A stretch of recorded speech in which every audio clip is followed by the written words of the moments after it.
కృపను మీలో ఎవడైనా దేవుని కృపను పొందకుండా తప్పిపోవునేమో అని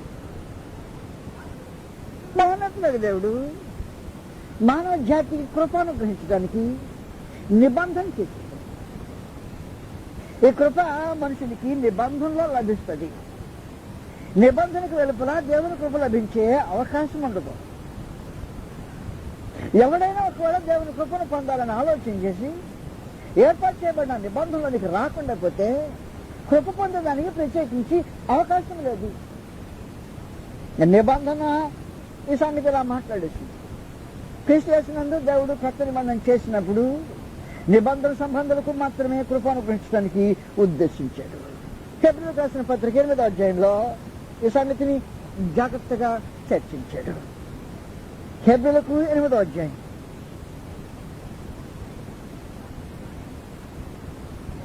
కొత్త నిబంధనతో ఆయన కృపను స్థాపించాడు.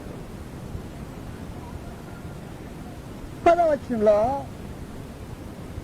ఆ దినములైన తర్వాత ఇశ్రాయేలు ఇంటి వారితో నేను చేయబో నిబంధన ఏదనగా వారి మనసులో నా ధర్మ విధులు ఉంచదను, వారి హృదయముల మీద వాటిని ఆయుధను.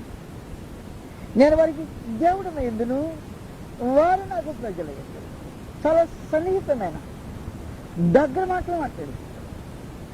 నేను ఎవరికి దేవుడిని ఉంటానో దేవుడు కోరుకున్నాడు. ఆ కృపలో జరిగే కార్యక్రమం. దేవుడు నీకు దేవుడా, నిబంధనలో దేవుడు ఇచ్చాడు. నీవు దేవుని ప్రజవా, నిబంధనలోనే దేవుని ప్రజవై ఉంటావు.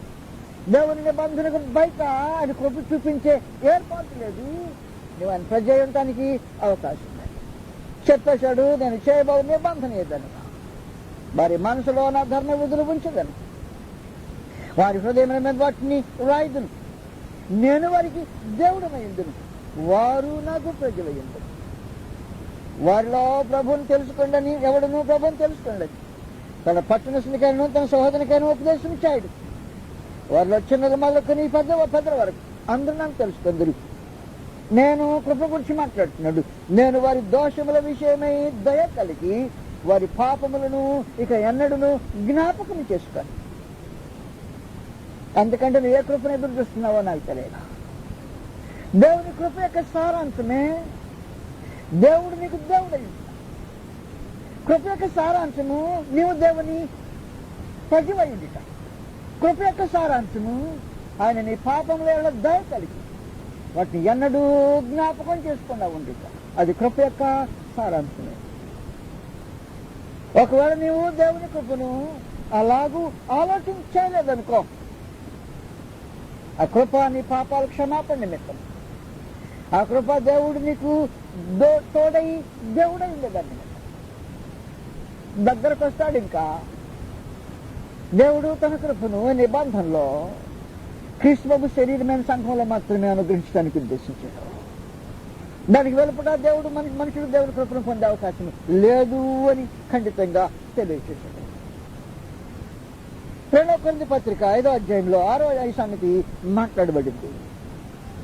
2వ కొరింథీ 6వ అధ్యాయంలో ఈ సంగతి ఆయన వివరించాడు. కృపను పొందే స్థలాన్ని సూచించాడు. విధానము నిబంధన అన్నాడు, స్థలము క్రీస్తు శరీరమైన సంఘం అన్నాడు.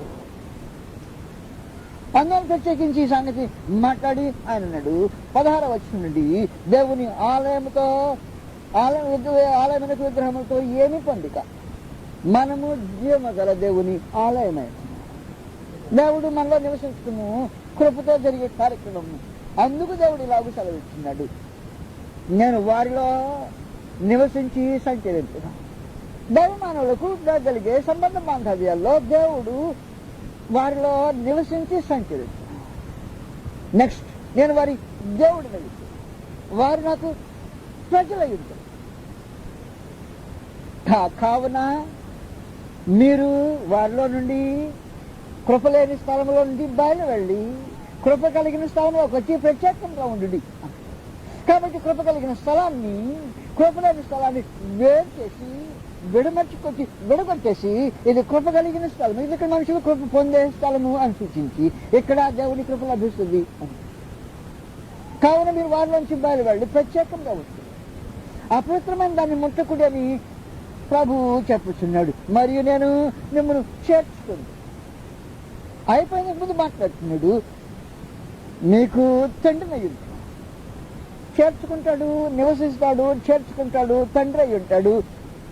అప్పుడు మీరు నాకు కుమారులను కుమార్తెలని సర్వశక్తి గల ప్రభువు చెప్పుచున్నాడు. మహాదేవుడు తన కృపను చూపించడానికే సన్నిహితంగా వచ్చి బహు దగ్గరకు సంగతి మాట్లాడాడు. ప్రకటన గ్రంథము 21వ అధ్యాయంలో కృప యొక్క సన్నిహితత్వం నిబంధనలో అనే సంగతిని సూచించాడు. మహాదేవుడు బహు సన్నిహితంగా వస్తాడు. నీకని ఒక ప్రత్యేకమైన స్థలం ఏర్పాటు చేశాడు. అక్కడ మనం కలుసుకుంటాం. అక్కడ నాలో నీకోసం నేను సంచరిస్తాను, నేను నీకు దేవుణ్ణి ఏంటో నువ్వు నాకు సజీవ అంటావు అన్న తర్వాతనే లేదు వాళ్ళలోంచి బయలువెళ్ళి ప్రత్యేకంగా ఉండేది అపవిత్రమైన దాన్ని ముట్టుకుని అన్న తర్వాత నేను నాకు కుమారులను కుమార్తెలు అంటాడు. ఆగాడంటే ఆగల కృప ప్రవాహంగా ప్రవహిస్తుంది. మహావేగంతో దేవుని ప్రజలకు అది వెళుతుంది. ప్రకటన గ్రంథం 21వ అధ్యాయానికి వచ్చాం. 21వ అధ్యాయానికి వచ్చిన తర్వాత కృప యొక్క ఏర్పాటులో 3వ వచనం, అప్పుడు దేవుని నివాసము మనుషులతో కూడా ఉన్నది, ఆయన వారితో కాపురం ఉండును. ఏంటది? కాపురం ఉండు. ఒకటేంటంటే వచ్చి వెళ్ళటం వేరే సంగతి, కాపురం ఉండటం వేరే సంగతి. మన సహోదరులు ఉపదేశ గారు ఉన్నారు, కుటుంబంతో కూడా వచ్చి వెళ్ళిపోతారు కదూ. ఇక్కడ కాపురం ఉండటం. కాపురం ఉండటం అంటే వారితోనే కలిసి ఇక మీద జీవించటం అన్నమాట. కలిసి ఉండటం వేరే, కాపురం ఉండటం వేరే. కాబట్టి దేవుడు నేను మిమ్మల్ని చేర్చుకుందును, తండ్రి ఎందును, కుమారుల ఎందును అని అక్కడ ఇక్కడ అని చెప్పడం మానేసి కృప యొక్క ప్రవాహం ఎక్కడి దాకా వచ్చిందంటే నేను కాపురం ఉండే దగ్గర, నేను మీతో కాపురం ఉంటా, అందరం కలిసి అక్కడ ఇంట్లో బస చేయబడతాం. నేను మీకు తండ్రిని, నేను నా కుమారులు అంతేనా? అంతేకాదు. కుమార్తె అంతేనా? కాదు. ఇంకంతకంటే దగ్గరకు వచ్చి మహోన్నతులైన దేవుడు ఇశ్రాయేలుతో మాట్లాడినప్పుడు ఈ నిబంధన చేసి నేను మీకు తండ్రిని ఇందును ఆయన మాట చెప్పిన మాట వాస్తవమే. కానీ ఆయన పరలోకంలో ఉండేవాడు. ఆయన వారితో ఉన్న సంబంధ బాంధవ్యానికి ప్రత్యేకించి ఒక మందసాన్ని ఏర్పాటు చేసి ఆ మందస్సు మీద మహాదేవుడు తన షకీనా ప్రత్యక్షతను కనుపరుచున్నాడు. కాపురం అనటానికి గుర్తుగా, అది గుర్తు మాత్రమే. ఇప్పుడు అంటున్నాడు అలా కాదు, ఇది గుర్తులతో జరిగే కార్యక్రమం కాదు, నేనే మీతో కాపురం ఉంది అంటున్నాడు. ఇది గుర్తు వల్ల కలిగే కార్యక్రమం కాదు, కృప యొక్క మహావేగమైన కార్యక్రమం. అప్పుడు ఆయన వారితో కాపురం ఉండను, వారైనా ప్రజల యందును దేవుడు తానే వారికి తోడయింది. వారి దేవుడయ్యండి, వారికి తోడయ్యింది. దేవుడు తానే వారికి దేవుడయ్యండి, తోడు అంటుంది. దేవుడు అంటున్నారా, తోడై అంటున్నాడు.